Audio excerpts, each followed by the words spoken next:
কোথায় মানুষের জমি ফাঁকি দিয়েছে, কোথায় কি কাজ করেছে, মিথ্যা কথা, পাপাচার, সুদ, ঘুষ, জেনা, ব্যভিচার, নির্যাতন, নিপীড়ন, কোন জায়গায় জুলুম করেছে, কোন জায়গায় নির্যাতন, কোন জায়গায় হামলা, কোন জায়গায় মামলা, জীবনের সব কৃতকর্ম ওই আমলনামার মধ্যে ওঠানো থাকবে।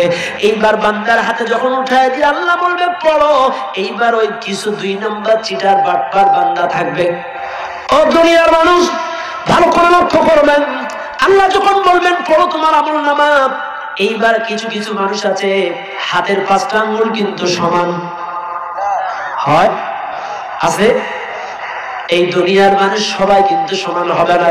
কিয়ামতের দিন আল্লাহ পাক ডাক দিয়ে বলবেন বান্দা পড়ো তোমার আমলনামা। এইবার বান্দা ওই আমলনামা দেখবে আর তার সুদ, ঘুষ, জেনা, ব্যভিচার, টেন্ডারবাজি, সাদাবাজি কিয়ামতের দিন আল্লাহর সামনে অস্বীকার করবে। বান্দা বলবে আল্লাহ এগুলো আমরা করিনি, তোমার ফেরেশতারা বেশি বেশি করে লিখছে। বুঝলেন আপনারা?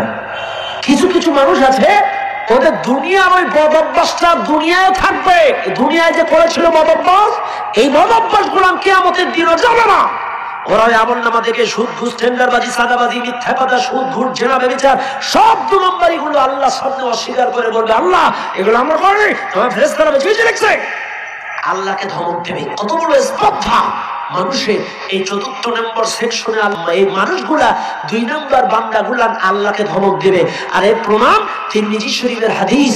আল্লাহ কোরআন তাফসীর ইবনে কাসির পড়তে যে দেখলাম সূরা ইয়াসিনের তাফসীরের মধ্যে আলাম আহাদ ইলাইকুম ইয়া বানি আদম আল্লা তা'বুদুশ শাইতান ইন্নাহু লাকুম আদুউম মুবিন। এই আয়াতের তাফসীর টানতে যে নিচে তিরমিজি শরীফের হাদিস দেওয়া হয়েছে, এই হাদিসটার মধ্যে স্পষ্টভাবে লেখা আল্লাহ রাসূল মসজিদুন নববীতে সাহাবাদের নিয়ে ওয়াজ করছেন। এমন সময় আল্লাহ নবী হা হা করে হেসে ফেলেছে। আল্লাহ রাসূল বলছে সাহাবারা আমি তো ম্যাক্সিমাম টাইমে মিসকি মিসকি হাসি, আজকে কেন হা করে হাসলাম তোমরা কি জানো, তোমরা কি বোঝো? তখন সাহাবীরা বলছে ইয়া রাসূলুল্লাহ আল্লাহ আল্লাহ রাসূলই ভালো জানেন। তখন হুজুর বলছে শোনো আজকে অত্যন্ত দুঃখে আমি হেসে ফেলেছি। এই মাত্র জিবরাইল আমাকে ওহীর মাধ্যমে জানায় গেল কিয়ামতের দিন বান্দার হাতে যখন আমলনামা উঠায় দেওয়া হবে, কিছু কিছু বান্দা তার সুদ, ঘুষ, জেনা, ব্যভিচার, বদমাইশি, 2 নম্বরই দুনিয়ায় যা আকাম কুকাম করেছিল এইগুলা কিয়ামতের দিন অস্বীকার করবে এবং আল্লাহকে ধমক দিবে যে আল্লাহ এগুলো আমরা করিনি, তোমার ফেরেশতারা বেশি বেশি করে লিখছে। এই কথা জিবরাইল আমাকে জানিয়ে গেল, এই জন্য আমি হেসে ফেলেছি ভয়ে যে কত বড় স্পর্ধা। মালিককে ধমক দেবে, আল্লাহকে ধমক দেবে কিছু মানুষ, তার নিজের দস্তুরগুলো অস্বীকার করবে যে আমি সুদ খাইনি, ঘুষ খাইনি, টেন্ডারবাজি করিনি। এগুলা যখন অস্বীকার করবে আল্লাহর সামনে, আমার আল্লাহ বলবে বান্দা শুনে নাও, আমার লাগানো মেমোরি কার্ডে যদি ভুল রেকর্ড হয়, আমার ফেরেশতারা যদি তোমার আমলনামায় বেশি বেশি করে লেখে, তাহলে আমলনামা বন্ধ করো, বন্ধ করো।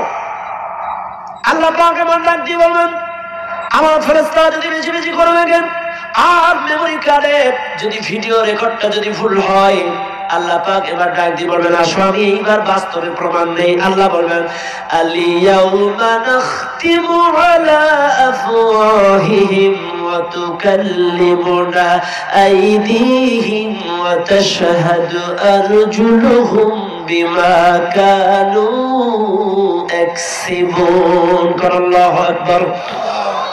আল্লাহ পাক ডাক দিয়ে বলবেন আমার লাগানো মেমোরি কার্ডে যদি ভুল রেকর্ড হয়, আমার ফেরেশতারা যদি তোমার আমলনামায় বেশি বেশি করে লেখে, তাইলে আমলনামা বন্ধ করো।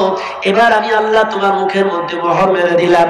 মুখের মধ্যে আল্লাহ যখন মোহর মেরে দিবে, সঙ্গে সঙ্গে হাত কথা বলা শুরু করে দেবে, ওয়াতাশহাদু আরজুলুহুম, হাত কথা বলা শুরু করে দেবে, চোখ কথা বলা শুরু করে দেবে, পাও কথা বলা শুরু করে দেবে, কান কথা বলা শুরু করে দেবে, সমস্ত অঙ্গ প্রত্যঙ্গ নিজে নিজে এবার কথা বলা শুরু করে দিবে।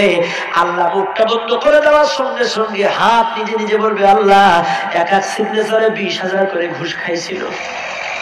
এই হাত দিয়া হাত বলবে আল্লাহ এই হাত দিয়া লোকের জমিগুলো নিজে নিজে লিখে নিয়েছিল, আপন ভাইয়ের জমিটা লিখে নিয়েছিল, এই হাত দিয়া 1200 টাকা ইন্টারেস্ট কালেকশন করেছিল, এই হাত দিয়া লোকের কাছে নাম কাটাল চুরি করেছিল, এই হাত দিয়ে অন্যায়ভাবে মিথ্যা মামলা রায় দিয়েছে মানুষের বিরুদ্ধে, এই হাত দিয়া মিথ্যা মামলা মানুষের নামে ঠুকে দিয়েছে, এই হাত দিয়া কত মানুষের মারছে, এই হাত দিয়া কত গুনার কাজ এই লোকটা করেছে। এই হাত তখন পাই টু পাই সব আল্লাহর সামনে বলে দিবে।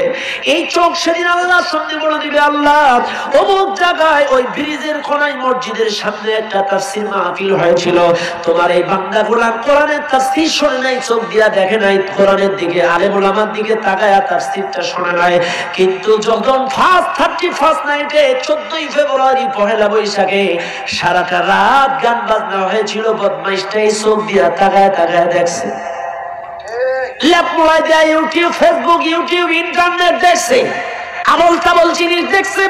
এই চোখ সেদিন আল্লাহর সামনে বলবে, এই চোখ দিয়া রাস্তার মেয়েদের দিকে কোন নজরে তাকায়ছে, এই চোখ দিয়া অমুকের স্ত্রীর দিকে কোন দৃষ্টিতে তাকায়ছে, সবকিছু এই চোখ আল্লাহর সামনে পাই টু পাই আপনার জীবনের কৃতকর্ম এই চোখ দিয়া যা করেছেন সব আল্লাহর সামনে বলে দেবে।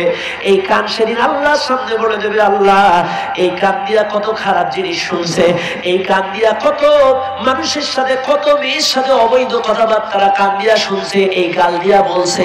এরপরে এই কান বলবে, আল্লাহ রাত্রে বেলায় আমি কান এই লোকটার জন্য ঠিক মতো ঘুমাইতে পারি নাই, আমি ঘুমাইতে পারি নাই কারণ ওই বদমাইশটা কানের মধ্যে ইয়ারফোন লাগায় গান ছেড়ে দিয়েছে, সারাটা রাত গান চলেছে, সারাটা রাত গান বাজনা চলেছে, বদমাইশটা ঘুমাইছে ওর গানের মিউজিকে, আমি কান ঘুমাইতে পারি না। কান সেদিন আল্লাহ সামনে বলবে, এই কান দিয়ে তুমি কোন কোন শিল্পীর গান শুনেছো, কোন কোন শিল্পীর গান শুনেছো, কথা বলেন ঠিক না বলেন? আছে না আমার দেশের যুবকেরা? একটু ভালো করে দেখবেন, আমার দেশের যুবকেরা কানে ইয়ারফোন লাগায় আকুম বাকুম আকুম বাকুম করে, কোন কোন শিল্পীর গান শুনেছো, অবৈধ গান, সবকিছু এই কান আল্লাহর সামনে কিয়ামতের দিন বলে দেবে। আমার দেশের যুবকেরা যেই সব গান শোনে শয়তানেও লজ্জা পায়, কথা বলেন না কেন? আছে না নাই? শয়তানও লজ্জা পায়। গান কি? তার হৃদয় যেন পবিত্র মদিনার ওই মাটি, আমি তার হৃদয়ে বিছায়েছি যাই নামাজের পাটি গো। কথা বললেন কত বড় খারাপ, ওই মহিলার হৃদয়ের সাথে মদিনার মাটির সাথে সমতুল্য করলো, আর ওখানে নাকি যায় নামাজ বিছাইছে। কত বড় শয়তান! গান শোনার আগে একটু বিচার বিশ্লেষণও করলেন না যে এই গানের অর্থটা কি, এটা কোথায় যাচ্ছে, কি বলছে। এই জন্য খবরদার যুবকেরা, বাল্যকালের ইবাদত আল্লাহর কাছে সবচেয়ে বেশি পছন্দনীয়, যৌবনকালের এক সেজদা বৃদ্ধাকালের 70 সেজদার সমান। এজন্য ফিরে আসেন, ফিরে আসেন সমস্ত অপসংস্কৃতি থেকে, খারাপ কাজ থেকে। আপনি যদি দিনদার পরেজগার নেককার হতে পারেন, এই দুনিয়ার জাহান্নামী মেয়েদের দিকে যদি, বেপরদা মেয়েদের দিকে না তাকান, আপনি যদি নিজেকে কন্ট্রোল করতে পারেন, আমার আল্লাহ আপনার জন্য 70টা হুরের ব্যবস্থা করে রেখেছে। সরেখন কয়টা? আরো জোরে কয়টা? আর এদের চেহারা কেমন হবে? হাদিসের মধ্যে পাওয়া যায় ওই 70টা হুরের কোন একটা হুর যদি আকাশের ছিদ্র দিয়ে এই কনিষ্ঠ আঙ্গুলটা যদি জমিনে একটু বের করে দিত, এই সূর্যের আলো যে দুনিয়ায় জ্বলে, সূর্যের আলো মানুষের ঘরের কোনায় কোনায় কানাসে কানাসে পৌঁছাইতে পারে না, কিন্তু কোন একটা হুর যদি আকাশের ছিদ্র দিয়ে তার এই কনিষ্ঠ কোনার লোকের কোনাটা বের করে দিত, এই দুনিয়া সবকিছু আলোয় আলোকিত হয়ে যেত। এত সুন্দর হবে জান্নাতি হুর 70টা। আল্লাহু আকবার। ও দুনিয়ার যুবকেরা, কেন আজকে তোমরা জাহান্নামী হুরের পিছনে ঘুরবা? কথাটা ঠিক না? ঠিক। ফিরে আসেন, ফিরে আসেন, আল্লাহ পাক হেফাজত করুন। বলেন এবার মানুষের যখন বিরুদ্ধে হাত পা কান চোখ নাক বিরুদ্ধে চলে যাবে, এইবার মানুষ টেনশনে পড়ে যাবে। এমনিতে পায়ের নিচে তামা, মাথার উপরে সূর্য। আর আমি মনে করেছিলাম এই সাক্ষ্যগুলা আমি অস্বীকার করে ফেরেশতার ঘাড়ে দোষ চাপায়া পার পেয়ে যাব, কিন্তু আমার হাত যখন আমার বিরুদ্ধে সাক্ষ্য দিবে, পাও যখন বিরুদ্ধে সাক্ষ্য দিবে, চোখ যখন সাক্ষ্য দিবে, মানুষ তখন টেনশনে পড়ে যাবে, চিন্তায় ভয়ে, ক্ষুধার যন্ত্রণায়, তৃষ্ণায় তখন মানুষের জিহ্বাগুলা বেরিয়ে আসবে। ওই সূর্যের তাপে ঘাম ঝরে ঝরে ভিতরে কিছুই থাকবে না, মানুষ পানি পানি পানি করে জোরে জোরে চিৎকার মারা মারবে, জোরে জোরে করে পানি পানি করে যখন চিৎকার মারবে, আমার আল্লাহ এবার বলবেন ও ফেরেশতারা এই মানুষদের জন্য এবার একটু পানির ব্যবস্থা করো। ওই সকল 2 নাম্বার চিটার বান্দাদের জন্য দুর্গন্ধযুক্ত গরম টকবগি পানির ব্যবস্থা করা হবে। দুর্গন্ধযুক্ত পানি যখন তাদের জন্য ব্যবস্থা করা হবে, ও মানুষেরা একটু শুনে নেন, এই